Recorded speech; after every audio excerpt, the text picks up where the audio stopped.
لوگ اسے قبول کریں گے، اگر لوگ ساتھ دیں گے، اور اس میں ہمیں بہت زیادہ تشویش کی ضرورت نہیں ہے۔ اس کی وجہ یہ ہے کہ ہمارے سامنے ایک بہت براڈ سپیکٹرم ہے۔ رسولوں کی آپ نے کہانیاں، داستانیں، واقعات، حالات قرآن مجید میں اتنی دفعہ سن لیے۔ پہلے رسول حضرت نوح، آخری رسول حضور صلی اللہ علیہ وسلم۔ ایک رسول یعنی حضرت نوح 950 برس تک دعوت دیتے رہے، کوئی رسپانس نہیں ملی۔ کیا ان کا قصور تھا؟ ظاہر ہے کہ نہیں۔ ہم اگر کریں کوشش تو ہمارا بھی قصور ہو سکتا ہے، لیکن رسول کا تو قصور نہیں۔ اس کا مطلب یہ کہ اس قوم کا قصور تھا، قوم ہلاک کر دی گئی۔ لیکن آگے تو گاڑی نہیں چل سکتی جب تک کہ رسپانس نہ ملے۔ حضرت نوح علیہ السلام کے بعد اب جو جلیل القدر پیغمبر ہیں، حضرت ابراہیم علیہ السلام کی زندگی میں بھی ہمیں وہ مرحلہ آیا نظر نہیں آتا۔ پھر یہ کہ حضرت موسیٰ علیہ السلام آتے ہیں تو اگرچہ ان کے پاس ایک امت پہلے سے تھی، ہمارے حالات حضرت موسیٰ کے حالات سے بہت مشابہ ہیں۔ ہم بھی آج کوئی کافروں میں کام نہیں کر رہے، مسلمانوں میں کام کر رہے ہیں۔ اور حضرت موسیٰ کو بھی ایک امت تھی، بنی اسرائیل امت تھی۔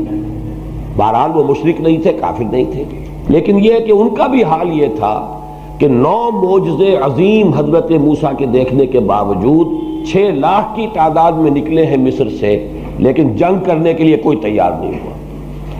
تو حضرت موسیٰ کیا کرتے؟ صاف آپ پڑھ چکے ہیں، انہوں نے فریاد کی، رب انی لا املک الا نفسی واخی ففرق بیننا و بین القوم الفاسقین۔ اے اللہ مجھے تو اختیار ہے تو اپنا یا اپنے بھائی کا، باقی پوری قوم جواب دے رہی ہے صاف، فذهب انت وربک فقاتلا انا ہاہنا قاعدون۔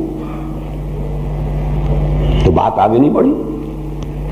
حضرت مسیح علیہ السلام آئے، ان کا معاملہ بھی اس طرح تو اسی طرح کا ہے کہ وہ بھی ایک مسلمان قوم میں آئے۔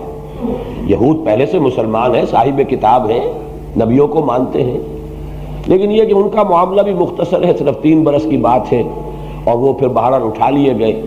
تو اس حوالے سے سمجھ لیجئے کہ اسپیکٹرم کے دوسرے اینڈ پر اب حضور کھڑے ہیں صلی اللہ علیہ وسلم۔ حضور کو اللہ نے رسپانس دی، آپ کو ساتھی ملے، محمد الرسول اللہ والذین معہ اشداء علی الکفار رحماء بینہم۔ وہ آج بھی آپ نے پڑھی آیتیں، لہذا ان کی جد و جہد سے اقامت دین اس معنی میں اس انتہا تک، تکمیل تک بات پہنچ گئی۔ لیکن حضرت محمد صلی اللہ علیہ وسلم کے بارے میں بھی ایک بات جان لیجئے، آپ کے ہاں بھی جو 20 برس ہیں ان میں سے پہلے 10 برس میں بمشکل 100-125 آدمی آئے، اگلے 10 برس میں پورا ملک بدل گیا۔ تو یہ حساب کتاب کی بات نہیں ہے، وہی حضور صلی اللہ علیہ وسلم، ان سے بڑا دائی کوئی نہیں، مربی کوئی نہیں، مزکی کوئی نہیں، مبلغ کوئی نہیں، 10 برس تک دعوت دی ہے مکے میں، اور بمشکل 100-125 میکسیمم 150 آدمی۔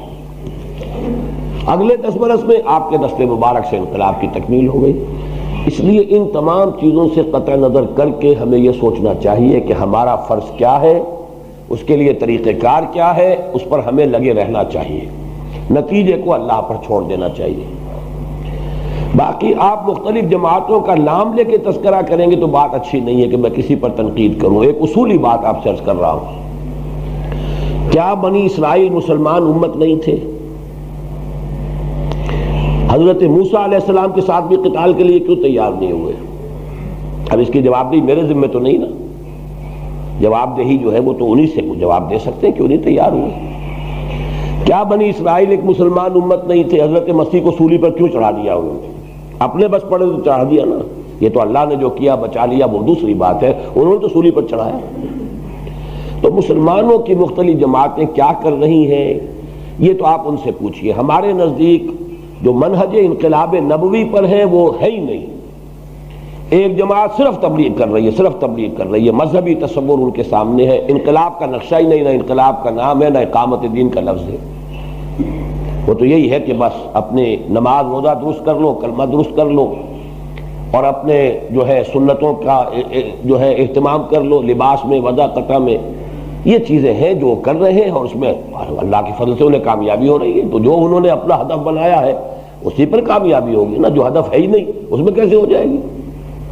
جماعت اسلامی اٹھی تھی، لیکن یہ کہ وہ بہرحال جیسا کہ میں نے آج جمعے میں عرض کیا تھا 8 برس تک وہ ایک اصولی اسلامی انقلابی جماعت کی حیثیت سے کام کرتی رہی۔ پاکستان بننے کے بعد انہیں ایک سراب سا نظر آیا کہ یہاں جلدی سے کوئی الیکشن میں حصہ لے کر اور ہم اگر حکومت میں آ جائیں تو پھر یہاں پہ سارے معاملات کو درست کر لیں گے۔ وہ سراب ثابت ہوا، وہ جلدی سے حکومت تو ملی نہیں، 40 برس سے اوپر ہو گئے اسی صحرائے تیہ میں بھٹک رہے، نکلنے کو اب بھی تیار نہیں، حالانکہ ان الیکشنوں سے کچھ نہیں ہوگا۔ یہ ہے اصل میں ان کا نتیجہ۔ بہرحال ان چیزوں سے ہمیں اپنے آپ کو بری نہیں کر لینا چاہیے، ہمیں ان کے سامنے اپنی صحیح بات بھی رکھتے رہنی چاہیے۔ باقی ہم مکلف ہیں اللہ کے ہاں، جو بات ہماری سمجھ میں آئی ہے، جو ہم نے منہج انقلاب نبوی سے طریقہ کار سمجھا، اس پر عمل پیرا رہے، ہاں غور کرتے رہیں، اس میں کوئی اگر ہماری فہم کی کجی ہو، غلطی ہو، اس کو درست کرنے کی کوشش جاری رکھیں گے انشاءاللہ۔ حضرت زید ابن حارثہ شہید ہو گئے، حضور نے مدینے میں اعلان کر دیا زید شہید ہو گئے، اب کمان سنبھال لی ہے جعفر ابن ابی طالب نے، وہ بھی شہید ہو گئے، حضور نے اس کا بھی اعلان کر دیا۔ پھر اس کے بعد عبداللہ ابن رواحہ وہ بھی شہید ہو گئے، جن 3 کا نام حضور نے لیا تھا تینوں شہید ہو گئے۔ اب حضرت خالد ابن ولید نے، یہ میں کہنا بھول گیا کہ صلح حدیبیہ کے بعد جو اندرون ملک عرب حضور کی دعوتی سرگرمیاں ایک دم تیز ہو گئی تھی، اس کا نتیجہ یہ تھا کہ خالد ابن ولید جو غزوہ احد میں عارضی شکست کے ذمہ دار تھے، اور عمرو ابن العاص جو سفیر بن کر گئے تھے قریش کے اور گئے تھے نجاشی کے پاس کہ ہمارے بھگوڑے یہ آ گئے ہیں مسلمان یہاں پر، یہ ہمارے غلام ہیں، انہیں واپس کرو، یہ دونوں ایمان لے آئے اسی دوران میں، فتح مکہ سے پہلے۔ اور حضور نے فرمایا صحابہ سے کہ مکے نے اپنے جگر گوشے تمہارے قدموں میں ڈال دیے ہیں، یعنی یہ کوئی معمولی آدمی نہیں ہے، خالد ابن ولید کوئی معمولی انسان نہیں ہے، عمرو ابن العاص کوئی معمولی آدمی نہیں ہے، مکے نے اپنے جگر گوشے جو ہے وہ تمہارے قدموں میں ڈال دیے۔ تو حضرت خالد ابن ولید رضی اللہ تعالی عنہ اب میدان میں آئے، انہوں نے خود کمان سنبھالی اور بڑی حکمت عملی سے لشکر کو بچا کر نکال کر لے آئے۔ اس میں صرف یہ ہے کہ 12 مسلمان شہید ہوئے، باقی لشکر بچ کر نکل آیا، یہ بہت بڑی کامیابی تھی۔ لیکن جب یہ لشکر واپس مدینے پہنچا، مدینے والوں نے مٹی پھینکنی شروع کر دی، بھگوڑے ہیں، یہ میدان سے بھاگ کر آئے ہیں۔ حضور نے فرمایا نہیں، یہ بھگوڑے نہیں ہیں، یہ تو آئے ہیں الی فئۃ، یہ اپنی بڑی جماعت کے پاس آئے ہیں تاکہ یہاں سے مزید کمک لے کر پھر جائیں۔ تو اس حوالے سے حضور نے فرمایا کہ نہیں، کو بھگوڑے مت کہو۔ تو یہ غزوہ مؤتہ ہوا، اگرچہ جرم کی سزا تو نہیں دی جا سکی، لیکن یہ بات کہ محمد رسول اللہ کے آدمی 3000 ہو کر وہ 2 لاکھ کے لشکر سے ٹکرا گئے، اس نے ایک بہت روب قائم کر دیا پورے علاقے پر، ہلا دیا اس پورے علاقے کو کہ یہ طاقت کیسی ہے ان کے اندر۔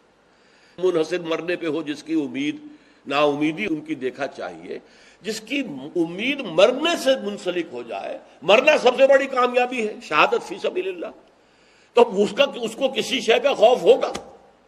سب سے بڑا خوف تو اسی کا ہوتا ہے، جان نہ چلی جائے، اور جو جان دینے ہی کو سب سے بڑی کامیابی سمجھے، منحصر مرنے پہ ہو جس کی امید نا امیدی اس کی دیکھا چاہیے۔ تو گویا کہ ایک بہت بڑا جو ہے زبردست روب پڑ گیا، اور جس کے نتیجے میں سلطنت روما کی جو ہے جڑیں ہل گئی۔ اس کے بعد پھر ہرقل نے تیاری کی زور شور کے ساتھ، تو نپ دی ایول ان دی بڈ، یوں سمجھیے کہ اب یہ جو ہے ابھرتی ہوئی قوت جو آ رہی ہے جزیرہ نما عرب سے، اس کو ختم کرنے کے لیے اس نے اتنا بڑا لشکر تیار کیا کہ مدینے میں مسلسل حالت خوف طاری رہتی، ذرا سا پتہ کھڑکتا تھا، آ گئے رومی، آ گئے رومی، آ گئے رومی، آ گئے۔ رومیوں کے آنے کی یہ خوف جو ہے مسلمانوں پر وہاں تھا، مشرکین بھی تھے وہاں، وہ منافقین بھی موجود تھے۔